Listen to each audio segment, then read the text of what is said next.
উম্মাহ, আজকে মুসলিম জাতি তারা তাদের মূল অবস্থান থেকে অনেক দূরে চলে গেছে। ইসলাম আছে হলো বইয়ের ভিতরে, আর মুসলমান গেছে হলো কবরের ভিতরে। ঠিক কিনা বলে? আজকে ইসলামকে যদি মুসলমান লালন করত, ইসলামকে যদি মেনে চলতো, কোরআনটা যদি মেনে চলতো, গোটা পৃথিবীর নেতৃত্ব মুসলমানদের হাতেই থেকে যেত। এজন্য আজ থেকে বহু বছর আগে এই সাবকন্টিনেন্টের একজন বিখ্যাত দার্শনিক, একজন মোস্ট পপুলার ফিলোসফার, পাকিস্তানের জাতীয় কবি ডক্টর আল্লামা ইকবাল, তিনি তার কবিতার ছন্দের মধ্য দিয়ে তিনি আফসোস করে বলেছেন, মুসলমানদের পতনের মূল কারণগুলো কি, মুসলমানদের এই লাঞ্ছনার মূল কারণটা কি। আল্লাহ রাব্বুল আলামিন আজ থেকে ১৫০০ বছর আগে কোরআনটা নাজিল করে দিয়েছেন। সেই কোরআন আজকে মুসলমানদের কাছে থাকার পরেও এটাকে দূরে রাখার কারণে মুসলমানদের চরম এই অধপতন হয়েছে। এই দিকে লক্ষ্য করে আল্লামা ইকবাল বলছেন, ও জামানে মে মুআজ্জাজ থে হাম মুসলমান হোকর और तुम खारे हुए तारिके कुरआन होकर। সে যুগের মানুষেরা কোরআনে কারীমের আনুগত্যের কারণে, কোরআনে কারীমকে সম্মান দেবার কারণে, কোরআনের আইন কানুনকে মেনে নেবার কারণে গোটা পৃথিবীতে তারা নেতৃত্বের আসনের সমাসীন হয়েছিল, উচ্চ মর্যাদার আসনের সমাসীন হয়েছিল। আজকে মুসলমান কোরআনটা ছেড়ে দেওয়ার কারণে গোটা পৃথিবীতে আজকে লাঞ্ছিত বঞ্চিত জাতিতে রূপ নিয়েছে। আজকে মুসলমান গোটা পৃথিবীতে মার খাচ্ছে।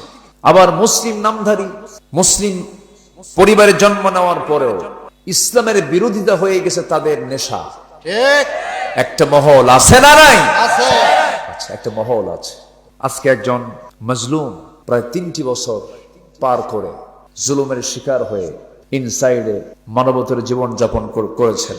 আজকে তিনি জামিনে মুক্ত হয়েছেন, একেবারে মুক্ত না, জামিনে মুক্ত হয়েছেন।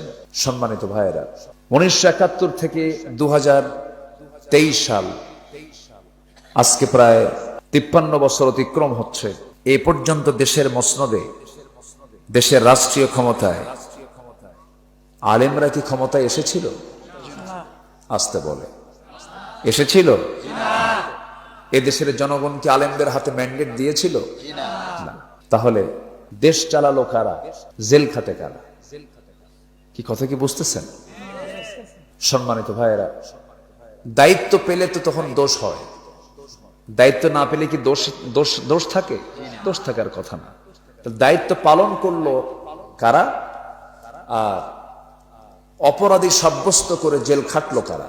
এই সমস্ত জুলুম তন্ত্রগুলো চালাচ্ছে কারা? ওই সমস্ত ব্যক্তিদেরই কাজ যারা মুসলিম পরিবারে জন্ম নিয়ে ইসলামকে লালন না করে ইসলামের বিরোধিতা যারা করে। আজকে বুকটা ফেটে যায়, কত শিক্ষা নীতি আমার দেশে জারি হলো, শিক্ষা পদ্ধতি কত নতুন নতুন রূপরেখা তৈরি হলো, কিন্তু আজকে 18 কোটি মুসলমানের দেশে ম্যাক্সিমাম মুসলমান আজকে কোরআনটা ভালো করে পড়তে পারে না। শুধু সিরাজগঞ্জের সমস্যা না, অথচ সকল শিক্ষার আগে কোরআন শেখাটা আমাদের জন্য ছিল কি সুন্নত, নফল না ফরজ? ফরজ। কোরআন ছাড়া কি নামাজ হয়?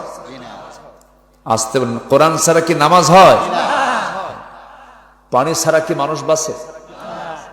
বলেন, পানি ছাড়া যেমন মানুষ বাঁচে না, কোরআন জানা ছাড়া মানুষের ঈমান ঠিক থাকে না, নামাজ দিতে হবে না। তাহলে এত কম্পালসারি একটা শিক্ষা যেটা দরকার, এমন বেহাল দশা, পার্লামেন্টে পর্যন্ত কোরআন তেলাওয়াতের লোক খুঁজে পাওয়া যায় না। পার্লামেন্টে তেলাওয়াত করার লোক খুঁজে পাওয়া যায় না। কারি সাহেব যায় নাই, একজনকে তেলাওয়াত করতে দিচ্ছে, তেলাওয়াত করতেছে কেল হেল হে, শয়তান কয় তোর চাইতে তেলাওয়াত আমার ভালো আছে। এই হলো তেলাওয়াতের দশা। সম্মানিত ভাইয়েরা, এই মহা সংকটে জাতি আজকে নিপতিত। যে শিক্ষা ছাড়া,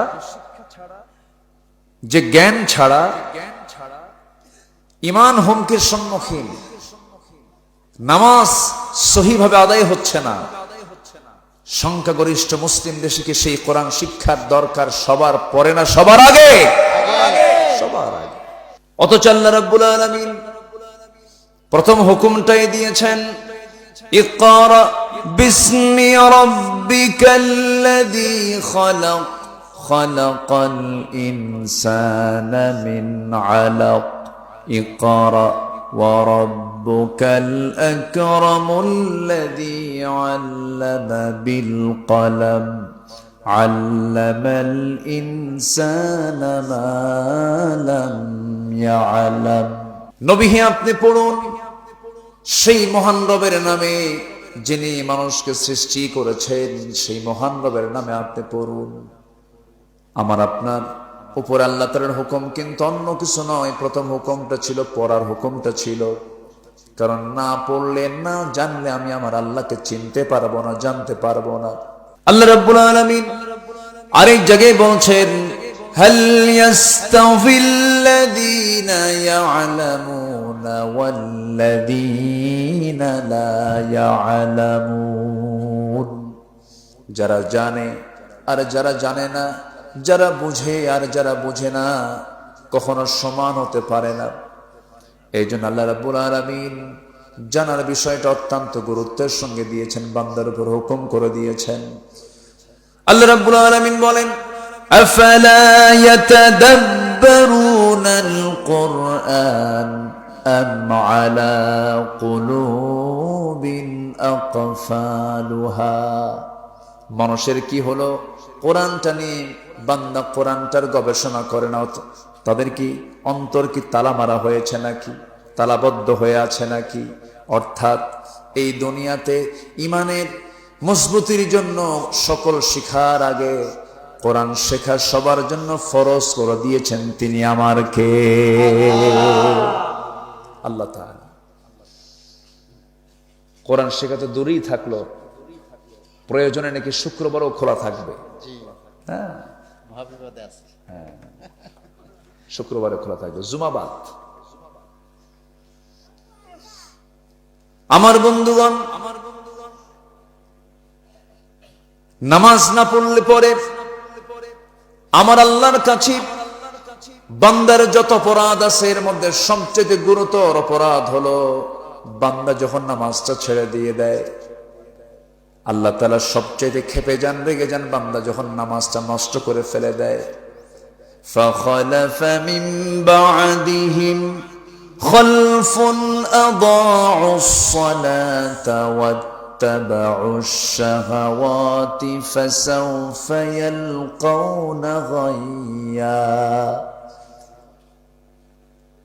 জীবনদার ভিতরে দুটো অপরাধ আমি আল্লাহ খুঁজে পাবো, অবশ্যই তাকে জাহান্নামের গর্তের মধ্যে আমি আল্লাহ ফেলে দেব। নাম্বার 1 হলো যারা নামাজকে নষ্ট করে ফেলবে, যারা নফসের দাসত্ব করবে। আমার দেশের সবচাইতে বড় নষ্ট হয়ে যায় কোন ইবাদত বলেন? নামাজ। নামাজ নাই। গ্রামের ভিতরে 4-5টা মসজিদ, ফজরের সময় 3 জন মুসল্লি মোটে, ইমাম, মুয়াজ্জিন, খাদেম, নিয়োগপ্রাপ্ত। তো যদি এটাও না থাকতো এটাও থাকতো না। আমি কি ভুল বলতেছি? আমি কি ভুল বলছি? মসজিদ বানানো দরকার না মুসল্লি বানানো দরকার? মুসল্লি। আল্লাহ রাব্বুল আলামিন আরেক জায়গায় বলছেন, মা সালাকাকুম ফি সাকার ক্বালু লাম নাকু মিনাল মুসাল্লিন ওয়া লাম নাকু নুতঈমুল মিসকিন ওয়া কুন্না নাখুযু মা'আল খায়িদিন। ও জাহান্নামীরা, আজকে তোমরা জাহান্নামে কেন? জাহান্নামীরা বলবে, আমরা দুনিয়ার জিন্দেগিতে 4টা